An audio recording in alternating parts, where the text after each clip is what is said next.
Futurelooks COMPUTEX 2011 coverage is brought to you by Kingston's new HyperX plug-and-play memory kits, NZXT's crafted gaming armor, and Gigabyte's G1 Killer Series gaming motherboards.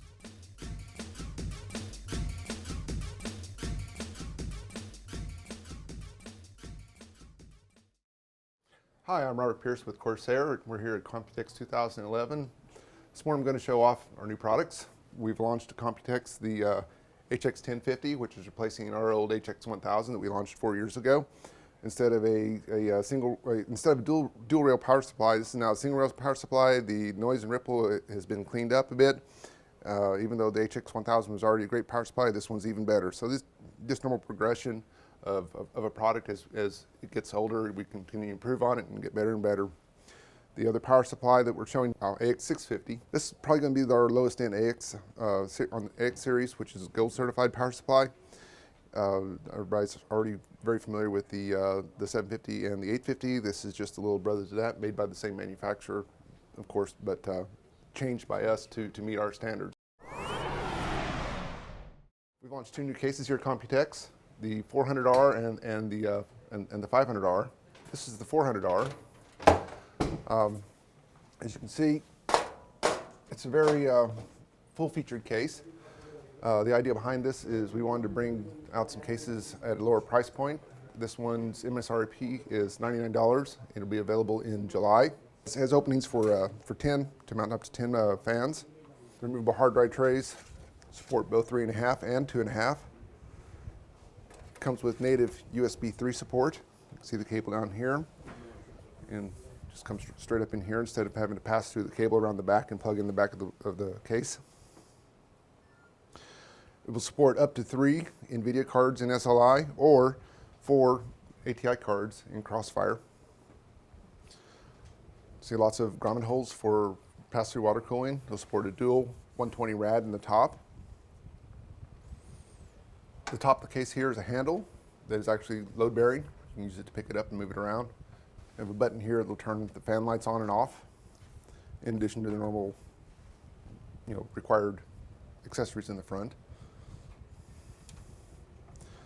Around the back, actually let's show this in the front real quick. I don't know if you can see it in the camera, but we've recessed the motherboard tray to give more room for routing cables around the back here. Additionally, on the back side here, we've pressed out the sides. It gives a little bit more structural integrity to the panels. You can see lots of room to get to your back plate for your cooler. Lots of room to run your cables around. It's still nice and easy. Everything you'd expect to see from CORSAIR at a very low price. The other case we're showing off here at COMPUTEX is the 500R, which is the little brother to the 400R. As you can see, we've added support for a 200 millimeter fan. It also supports up to 10 fans. We've also added removable hard drive cages. It also supports already set up to 10 fans. The other features are pretty much the same. We have a potentiometer up front here. This is not what we're going to be shipping. We'll have something besides a slide switch. I'm not quite sure what form that will take before it's done with. We've got a power switch or a light switch also on this one. Again, room for dual 120s, should you so choose, and removable grill at the top, so you can set fans down in this recessed area on the very top of the case. This will be available in 2 color schemes, the white and black that you see here, also a silver and black. Also here at COMPUTEX, we've launched our new line of Vengeance Low Profile for you guys out there with the heat sinks that couldn't get our other Vengeance line or Dominators underneath your full-size heat sinks. We have the low profile. When you compare it to our other performance memory, it's a lot shorter. So it'll help all you guys with the thermal rights, or even our A50 or A70 coolers. You can now load up all your sockets with memory without hitting the fan. We've also launched the Vengeance Red, which is a 1600 C7 part, also at 1.5 volts, as all the other Vengeance have been. It should also point out that the white in the low profile is screened at 1.35 volts. So for you overclockers, that means you're going to get some extra headroom. For you who are concerned about keeping it quiet or your power consumption, they'll help you out there too. They're also available in the same color schemes as the regular Ventons.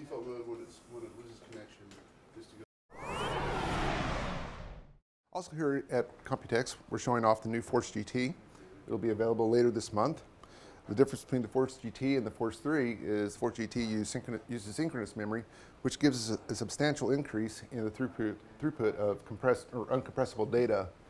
So like your RIP Blu-rays or your music files, that's all data that's already been compressed, right?